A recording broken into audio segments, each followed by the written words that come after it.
मरकस पहला बाब 35 आयत से 39 आयत तक। सफ़ा नंबर 35। यीशु गलील में मुनादी करता है।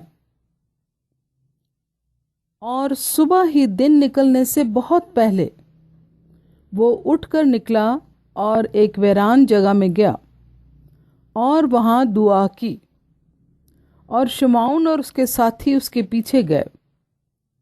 और जब वो मिला तो उससे कहा कि सब लोग तुझे ढूंढ रहे हैं। उसने उनसे कहा, आओ हम और कहीं आस पास के शहरों में चलें, ताकि मैं वहाँ भी मुनादी करूं, क्योंकि मैं इसीलिए निकला हूँ। और वो तमाम गलील में उनके इबादत खानों में जा जाकर मुनादी करता और बदरूहों को निकालता रहा।